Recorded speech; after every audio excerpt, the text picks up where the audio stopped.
नमस्कार, मेरा नाम हीरल कवलानी है। मैं गुणकारी मूसल कहानी लेकर आपके सामने उपस्थित हूँ। तो आइए शुरू करते हैं। पट्टनपुर में एक बुढ़िया रहती थी। चंदू और नंदू नाम के उसके 2 बेटे थे। चंदू बड़ा था और नंदू छोटा। एक बार बुढ़िया सख्त बीमार पड़ गई। बचने की कोई आशा नहीं थी। उसने अपने दोनों बेटों को पास बुलाकर कहा, मेरे पास धन दौलत तो है नहीं, लेकिन पूर्वजों की निशानी के तौर पर एक ऊखल और एक मूसल है। मैं चाहती हूँ चंदू ऊखल ले ले और नंदू मूसल। इतना कहते ही कुछ देर बाद बुढ़िया ने प्राण त्याग दिए।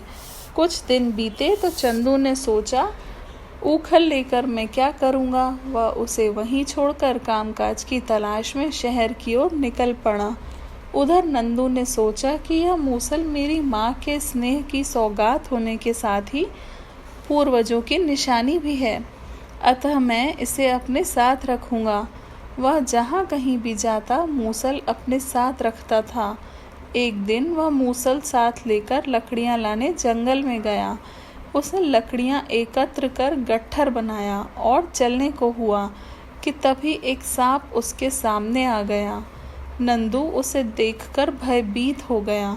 तभी सांप उससे बोला, मुझसे मत डरो। दरअसल मैं यह मूसल कुछ देर के लिए मांगने आया हूँ, क्योंकि मेरी पत्नी की मृत्यु हो गई है। नंदू बोला, लेकिन इस मूसल से क्या वह जीवित हो जाएगी? हाँ, जीवित हो जाएगी, क्योंकि यह मूसल सामान्य मूसल नहीं, वरन संजीवनी बूटी है। इसको मृतक के पास रखने से वह जीवित हो जाता है।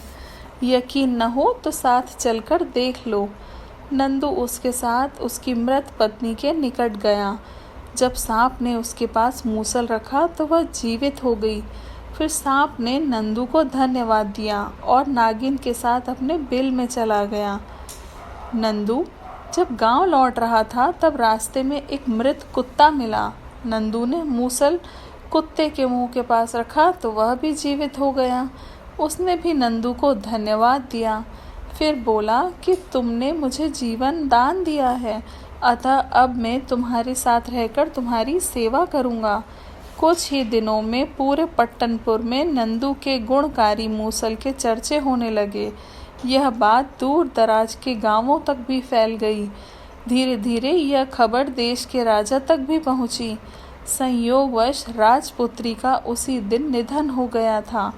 राजा ने उसे महल में बुलवाकर उससे अपनी पुत्री को जीवित करने का निवेदन किया। नंदू ने मूसल राजपुत्री के मुंह के पास रखा तो वह जीवित हो गई। प्रसन्न होकर राजा ने अपनी पुत्री का विवाह उसके साथ कर दिया और घर दामाद बना लिया। अब नंदू महल में सुखपूर्वक रहने लगा। वह कुत्ता भी उसके साथ रहता था। एक दिन नंदू ने सोचा कि जब मूसल के द्वारा मृत लोग जीवित हो सकते हैं तो उसको सूंघकर वह सदैव युवा क्यों नहीं बना रह सकता। अब वह नित्य मूसल की गंध सूंघने लगा। उसके प्रभाव से 60 वर्ष का हो जाने पर भी वह युवा ही दिखता था। नंदू की इस स्थिति से एक दिन चंद्रमा को ईर्ष्या हो गई। उसने सूर्य व मेघ की 60 गांठ से उस मूसल को चुराने की योजना बनाई। योजना अनुसार मेघ ने तीव्र वृष्टि से, जिससे मूसल गीला हो गया, ऐसी तेज बारिश की। नंदू ने उसे सूखने के लिए धूप में रख दिया, लेकिन कुत्ता बराबर उसकी रखवाली करता रहा। तभी एकाएक सूर्य की तेजी से कुत्ते की आंखें चुंधियाने लगीं।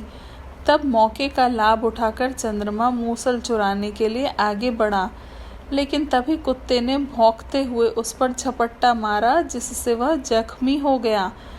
किंवदंती है कि चंद्रमा पर दिखने वाला धब्बा उस कुत्ते के झपटने का ही निशान है, जो आज भी दिखाई पड़ता है। कथासार: वैज्ञानिकता और लोक प्रचलित किंवदंतियों का यह मेल ही हमारे देश की विशेषता है। धन्यवाद। कृपया करके इस वीडियो को लाइक कीजिए, शेयर कीजिए और सब्सक्राइब कीजिए। धन्यवाद।